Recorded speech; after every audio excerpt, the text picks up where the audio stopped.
Assalamualaikum warahmatullahi wabarakatuh. Perkenalkan, nama saya Khaira Ramani Fitria. Kali ini saya akan menjelaskan tentang ATM atau Asynchronous Transfer Mode. ATM merupakan suatu jaringan di mana paket-paket informasi berbagai layanan seperti dalam bentuk suara, video, dan data diubah ke dalam bentuk paket kecil yang kita sebut sebagai sel. Pengaturan dalam sel adalah dalam ATM itu memiliki paket yang disebut sel itu dengan panjang yang tetap 53 byte. Pembagiannya adalah 5 byte untuk header dan 48 byte untuk payload yang berisikan informasinya.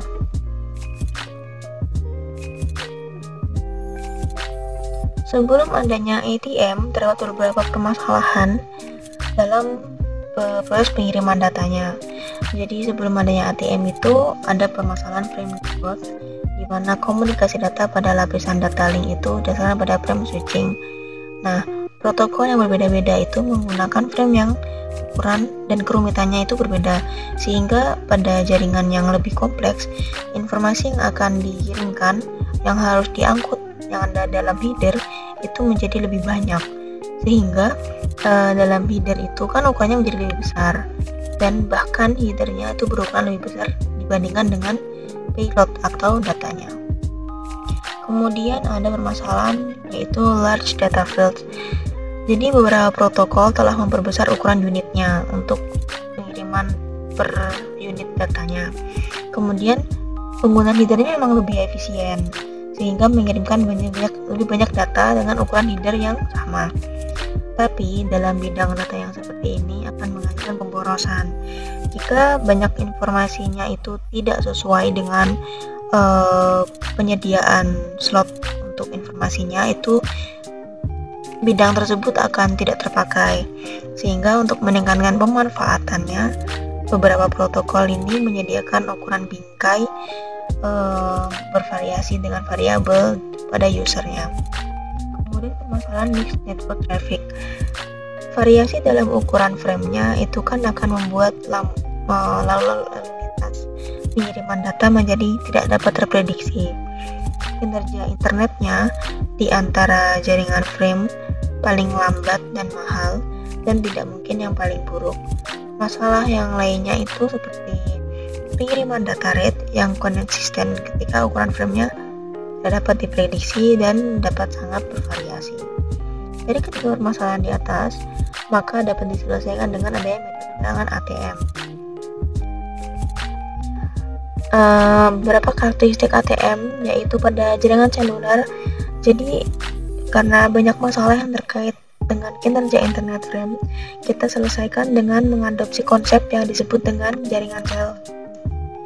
Kemudian sel ini adalah unit data kecil dengan ukuran yang tetap, fixed byte, dan dalam jaringan sel ini menggunakan sel sebagai unit dasar tempat pertukaran datanya. Jadi semua data ini dimuat ke dalam sel identik ini dan dirahmisikan ke dalam keseragaman yang lengkap. Berikut contoh ilustrasinya. Jadi beberapa data yang akan dikirimkan itu bisa dalam bentuk voice atau suara, dan dalam bentuk data serta dalam bentuk video. Kemudian beberapa data-data ini akan dimultiplexing yang ada dalam ATM yang menghasilkan bentuk sel.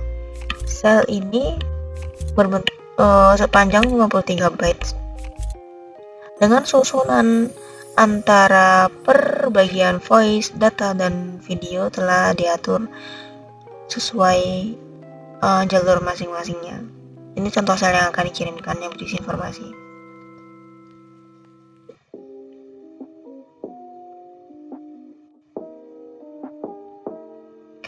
Kemudian pada arsitektur ATM-nya, contohnya kita anggap saja ini suatu switch. Dalam WAN itu terdapat banyak switch yang terhubung seperti ini ilustrasinya, dan sehingga banyak switch ini akan mengarahkan ke banyak user. Setiap switch bisa terhubung oleh beberapa user, sehingga hubungan antara beberapa switch dan beberapa user akan seperti ini, luas. Penjelasan mengenai konsep UNI dan NNI itu UNI merupakan singkatan dari User to Network Interface, merupakan hubungan antara user ke switch. Itu disebut sebagai UNI. Contohnya adalah ini. Jadi kan transmit user satu ini dalam bentuk komputer atau hardware yang lainnya yang terhubung ke switch ini, itu disebut sebagai User to Network Interface atau UNI. Kemudian hubungan antara switch menuju switch itu disebut sebagai NNI atau Network to Network Interface. Ke konsep ATM. Sebelumnya kita sudah paham bahwa data dalam voice, dalam video kita multiplexing di ATM hingga membentuk sel. Nah, sel ini berisi informasi yang akan dikirimkan. Contohnya anggap saja ini gerbong kereta merupakan tempat atau wadah untuk mengirimkan informasi. Hal ini merupakan header dan payload ini merupakan isi dari informasi yang akan dikirimkan. Untuk ATM kita sudah tahu bahwa paketnya itu memiliki panjang yang tetap, yaitu 53 byte. Pembagian untuk pengiriman data itu 5 byte untuk header dan 48 byte untuk payload. Kemudian arsitektur dari ATM ini kan memiliki sifat sel yang memiliki panjang yang tetap. Ini penjelasan ulangnya. Header yang pendek, ada payloadnya, memiliki panjang selnya 53 byte, pembagiannya 5 byte untuk header, 48 byte untuk payload atau informasi yang akan dikirimkan. Kemudian ini merupakan struktur atau pembagian sel dalam ATM. Ada GFC, VPA, VPI, VCE, VCE, dan GIC. Yang berwarna kuning ini merupakan header dan yang berwarna hijau ini merupakan payload. Kemudian untuk yang kita analogikan dalam bentuk gerbong ini, data-data yang bentuk sel tadi masuk ke dalam payload. Nah, header ini masuk ke bagian sini. Tulisannya seperti ini. Jadi warna kuning masuk ke sini dan habis. Kemudian untuk payloadnya itu yang berwarna hijau masuk ke sini. Nah, kita analogikan ini merupakan gerbong yang sudah berisi informasi. Kemudian kita membahas tentang cell format dalam ATM. Yang pertama adalah VLSI teknologi. Ini merupakan pembagian data dalam bentuk segmen sel dalam kecepatan yang sangat tinggi. Kemudian ada totally transfer to the payload. Itu artinya adalah dalam 53 byte panjang paket yang kita ketahui dalam ATM itu sangat transparan. Pengurangan 5 byte untuk header sehingga di sini sifatnya sesuai. Data is segmented into 48 byte size. Kita ketahui bahwa tadi 53 byte dikurangin 5 byte untuk header sehingga menghasilkan 48 byte untuk datanya. Dalam ATM ini sel yang lain dapat dimultiplexing atau digabungkan. Pada receiver atau penerimanya, beberapa data yang tadi dimultiplexing atau digabungkan akan diuraikan kembali. Berikut merupakan contoh format dari sel ATM penjelasan sebelumnya, yaitu header sebanyak 5 byte dan payload atau data yang akan dikirimkan itu 48 byte.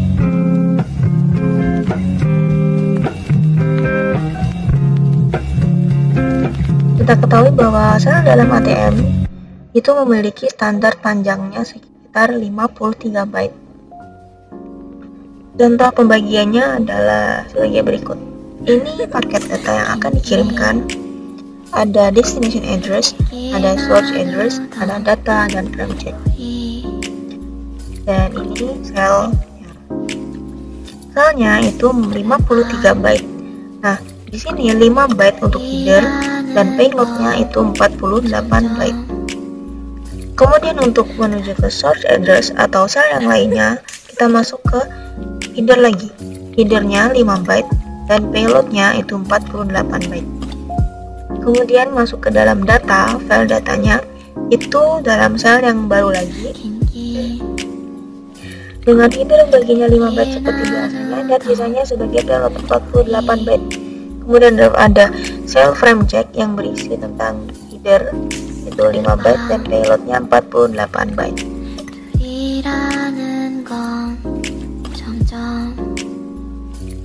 Kemudian jalur transmisi merupakan koneksi fisik, bisa dalam bentuk kabel atau sebagainya, antara poin ujung ke ujung dari suatu switch atau antara dua switch.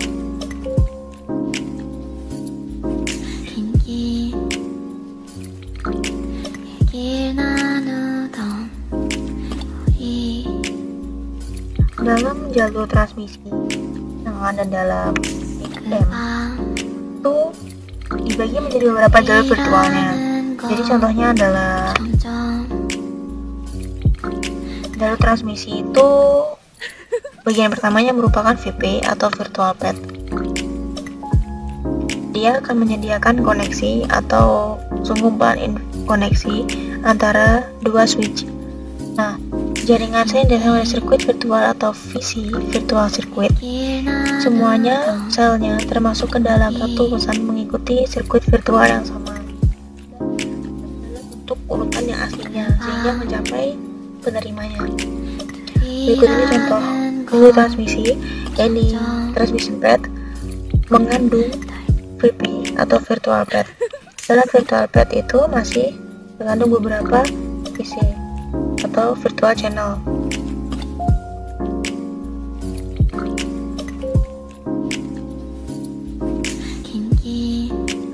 Kemudian sebagai identifier atau pengidentifikasi yang akan dikirimkan dengan jaringan sirkuit virtual itu untuk merutakan datanya dari satu titik dari point to point, itu koneksinya harus diidentifikasi penerima dan pengirimnya. Fungsi dari VPI atau Virtual Pad Identifier untuk mendefinisikan virtual pad yang tertentu. Kemudian Virtual Circuit Identifier atau VCI itu mendefinisikan virtual circuit tertentu yang ada dalam suatu virtual pad atau VP. VPI sama untuk semua koneksi virtual yang digabungkan secara logis menjadi satu VP.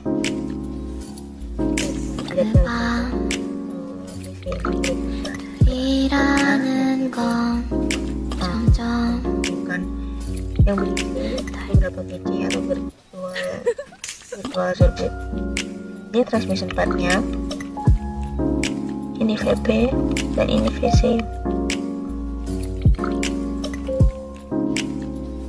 Nah, karena dalam suatu transmission pad ini kan untuk mengirimkan data yang dalam transmission pad ini terkandung ada VPI dan ada VCI. Nah, sebagai identifiernya, setiap data yang akan dikirimkan itu berbentuk macam-macam. Jadi contoh VCI ini memiliki penomboran masing-masing. VCI memiliki penomboran masing-masing yang sesuai dengan jenis data yang akan dikirimkan.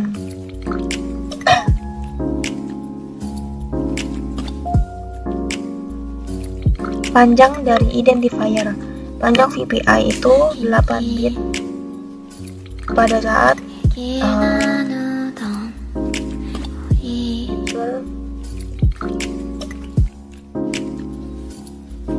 panjang VPI itu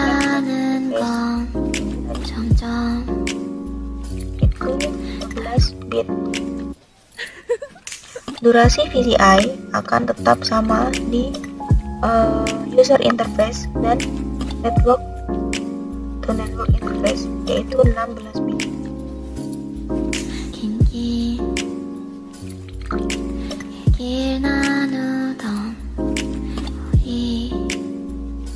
Ini contoh penjelasannya ada seperti ini. VPI dan VCI itu dalam user to network interface itu 24 bit dan VPI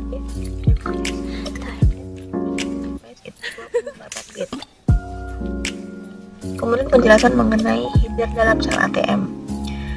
ATM berfungsi untuk memaketkan informasi dalam sel. Sel ATM itu terdiri dari 48 byte untuk payload dan 5 byte untuk header yang dapat dilihat pada gambar di bawah.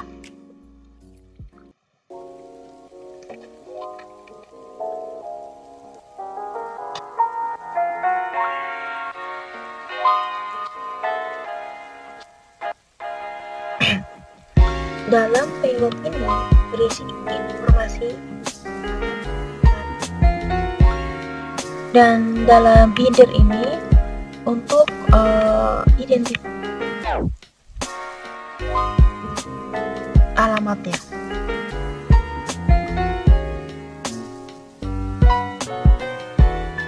Header dalam sel ATM ini memiliki fungsi untuk pengalamatan, proses switchingnya, kontrol errornya, dan sebagainya. Jadi ketika dipecah, dalam header ini ada beberapa kolom masing-masing. Header sepanjang 5 byte itu mengandung GFC, VPI, VCI, PTI, CLP, dan HIC dalam user to network interface. Kemudian berbeda pada saat network interface, yaitu tidak ada GFC-nya. Nah, di sini GFC ini 4 bit, VPI 8 bit, VCI 16 bit, Penjelasan dari masing-masing ini akan ada sebagai berikut.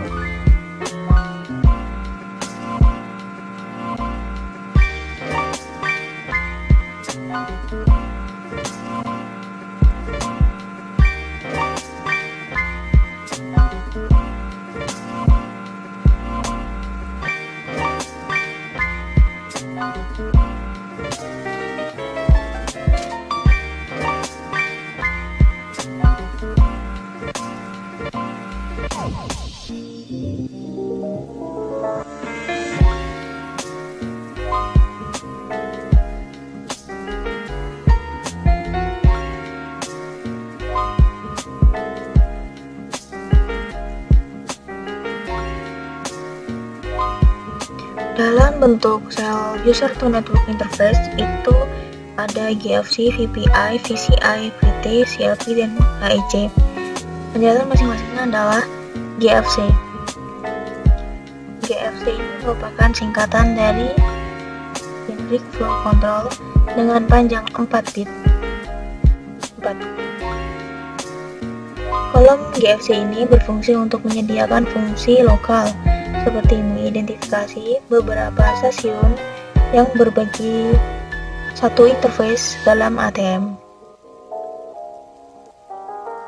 Selanjutnya adalah VPI atau Virtual Path Identifier dengan panjang 8 bit atau 12 bit pada NI. Pada NI dia 12 bit karena di sini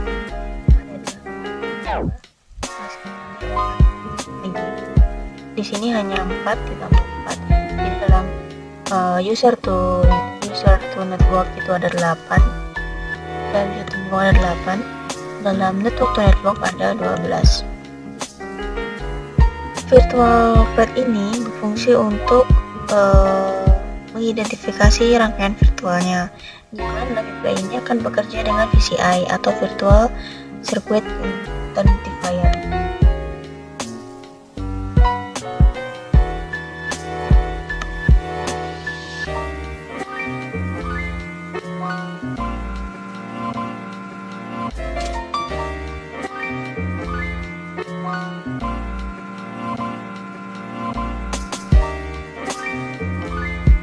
Selanjutnya adalah Virtual Channel Identifier dengan panjang 16 bit.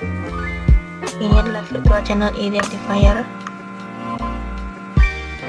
Di sini 4, jadi 16 bit.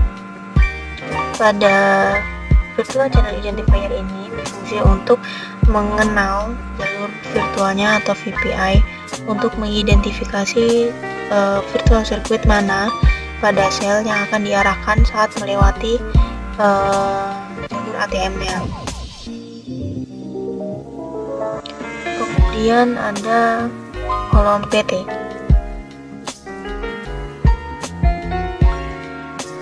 Kemudian ada kolom PT atau payload type. PT ini hanya 3 bit dengan jenis muatan. Jika bit pertamanya 1, maka sel memiliki data kontrol. Jika bit pertamanya 0, sel berisi data user. Bit keduanya 1, ada struggle kemacetan. Bit keduanya 0, tidak ada kemacetan. Dan bit ketiganya 1 adalah data yang terakhir. Kemudian menuju ke CLP. Di sini hanya 1 bit. Bit filled CLP ini merupakan singkatan dari Shawlow's priority. Jadi bit filled ini menunjukkan apakah sel ini seharusnya dibuang atau dipertahankan ketika menemui suatu kemacetan saat pengiriman data melalui jaringan. Jika penyetelannya menuju 1, maka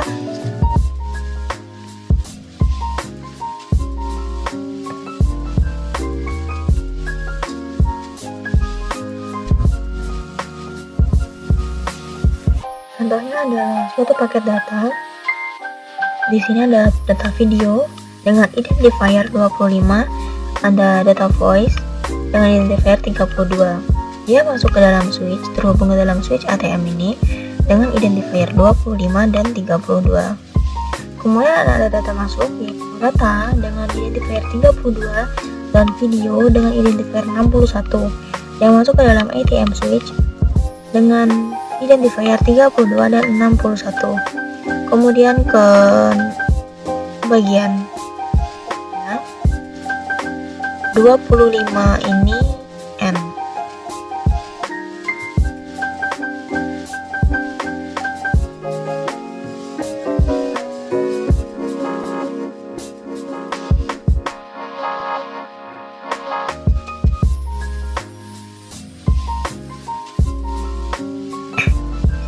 Kemudian 25N ini diarahkan ke jalur 70 dengan diarahkan ke jalur dengan identifier 75, sehingga format untuk video ini ke sini video. Kemudian pada voice dengan identifier 32 berhubung ke jalur 1 dengan identifier 67 ini seperti ini. Kemudian ada data 32 identifiernya bernilai 32 dimasukkan ke jalur yang ketiga dengan identifier datanya 39 di sini.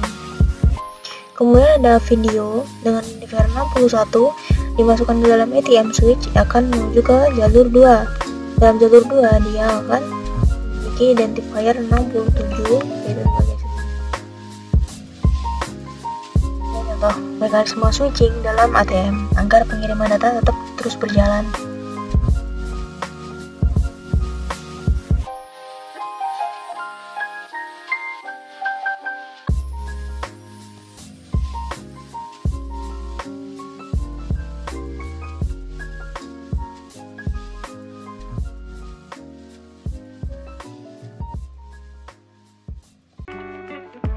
Kemudian kita akan membahas tentang layer dalam ATM. Jadi ada 3 layer dalam ATM, yaitu ada AAL, ATM, dan PHY ini physical layer. Jadi ada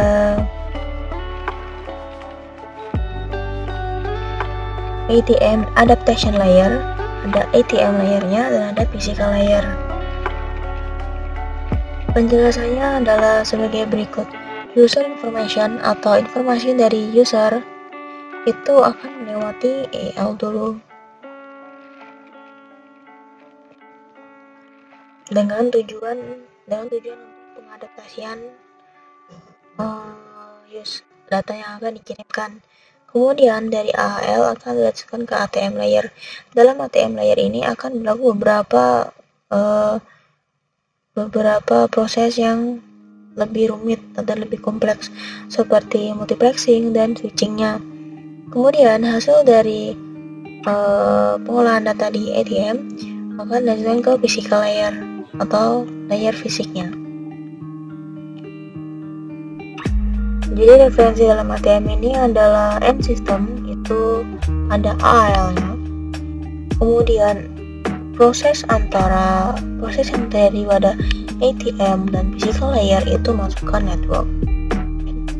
Dan bagian user information ini termasuk ke dalam N system.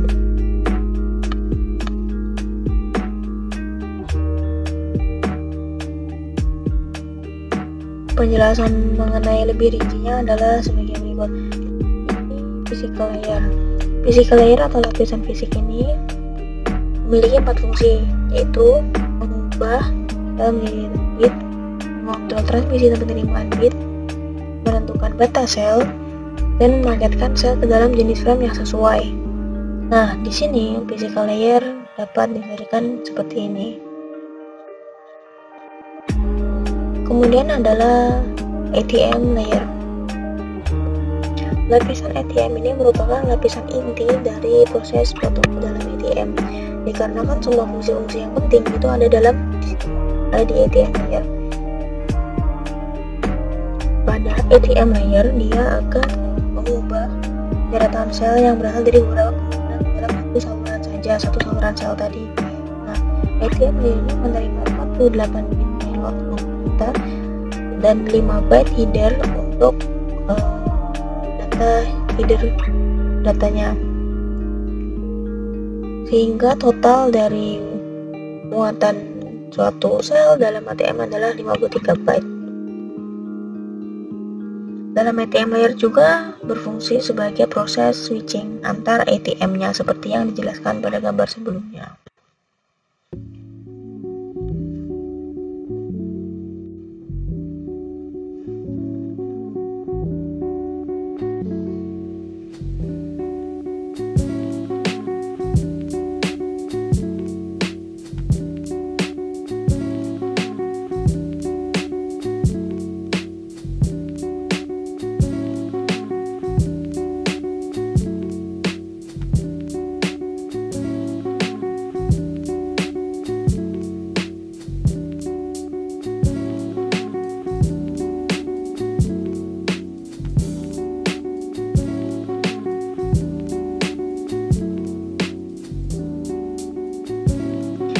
Kemudian mengenai ATM management layer atau AL.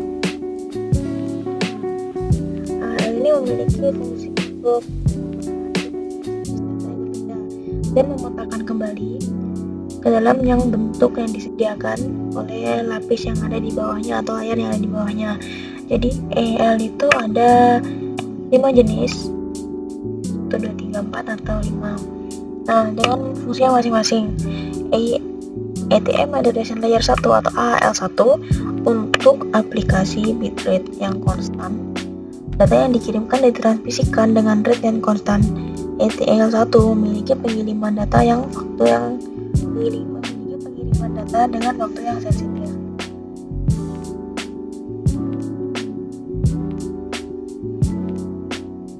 Selanjutnya adalah AL2. Pada AL2 ini berfungsi untuk menyediakan bandwidth yang efisien dengan laju transmisi yang rendah. AL2 seperti pada halnya AL1 memiliki pengiriman data dengan waktu yang sensitif. Kemudian AL3 ini berbeda dengan AL1 dan AL2. Jadi AL3 ini menyediakan layanan connection oriented bahkan pada traffic yang sangat padat. Sehingga AL4 menyediakan layanan connectionless untuk traffic yang padat tersebut.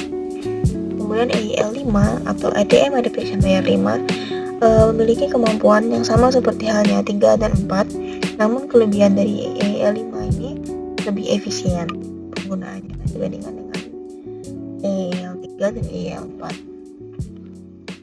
Ini contoh ATM Adaptation Layer.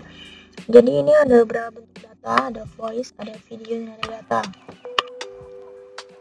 Voice dalam bentuk gelombang yang masih murni, dan video itu analog to digital converter. Mereka akan melewati analog to digital converter dengan digital voice sample, pengambilan dengan sampling beberapa titik dalam voice-nya, dan ada picture frame-nya, pengambilan gambar dalam bentuk tertentu setiap waktunya. Setelah melewati tour semua, ada comprehension akan diubah menjadi comprehension frame yang sebelum ini harus melewati proses ini sebelum ke AL. Dalam bentuk data hanya cukup ke bursty variable length packet. Kemudian data-data yang menuju ke ATM adaptation layer ini akan dipetakan dalam bentuk sel yang masing-masing memiliki identifier tersendiri. Kemudian mengenai quality of service, karena ATM menyediakan virtual connection yang permanen dan virtual connection yang telah dialihkan, maka permanent virtual connection atau PVC memiliki koneksi permanen yang diatur secara manual oleh jaringan. Kemudian ada switch virtual connection atau CVC, disiapkan dan dirilis sesuai permintaan oleh pengguna ATM melalui konflik sinyal. Jadi bentuk AL1 payload itu seperti ini. CSPDO with pointer in a structured data transfer. Jadi data ini ada 47 byte. 1 byte ini untuk AL1 pointer. Ini opsional. Dan 46 byte untuk data informasi yang akan dikirimkan. Kemudian ada SAR-PDO header-nya. Jadi dalam AL1 itu seperti ini. CSA-nya 1 bit, sequence count-nya 3 bit, dan SNP 4 bit. Berikut pembagian pada ATM adaptation layer 1. Ini layer tertinggi, yaitu user data stream. Convergence sublayer, SAR sublayer, ATM layer itu ada dalam CSPDO, SAR-PDO, ATM cell. Jadi ini mengenai identifikasi data yang akan dikirimkan dengan nomor identifier yang berbeda-beda. Kemudian dalam ATM adaptation layer yang 3 dan 4 itu ada format CPCS dan PDO. Nah, header dalam AL34 ini ada CPI, tag, dan ZEX. Payloadnya itu berkisar 1 hingga 65,5 byte. Untuk trailer itu ada paid, EL, ETANG, dan lain. Pembagian layer dalam ATM adaptation layer itu ada higher layer yang berisi pesan dari usernya yang di sini masih mengumpulkan informasi. Kemudian layer selanjutnya adalah service specific convergence sublayer. Anggap saja 0 atau 0. Kemudian pada layer selanjutnya adalah common part convergence sublayer. Paid message, satukan pesan dalam UTP setiap 4 bitnya, tambahkan header dan trailernya. Untuk SAR sublayer itu setiap SAR ini mengandung 2 bit header, 2 byte trailer, dan 40 byte payload. Contohnya 2 byte trailer, 2 byte header, dan 44-nya payload. Kemudian menuju ke ATM layer.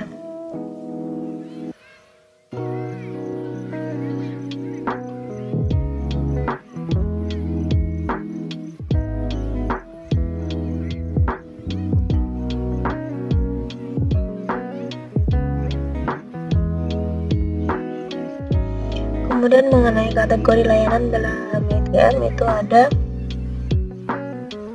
pesan bitrate atau CBR, real-time variable bitrate atau RTVBR, non-real-time variable bitrate atau NRTVBR, dan unspecified bitrate atau UBR, serta off variable bitrate atau EBR, dan guaranteed frame rate atau GVR. Secara umum untuk constant bitrate itu digunakan pada aplikasi yang membutuhkan bandwidth yang konstan selama koneksi tersebut berlangsung atau hubungan antara user dan receiver itu berlangsung. Jadi aplikasi yang menggunakan sistem CBR ini adalah layanan suara, video, dan emulasi rangkaian. Bandwidth pada CBR ini dicirikan hanya dengan pixel rate atau PCR. Hal ini disebutkan laju tata dan laju sel puncak untuk koneksi CBR itu sama.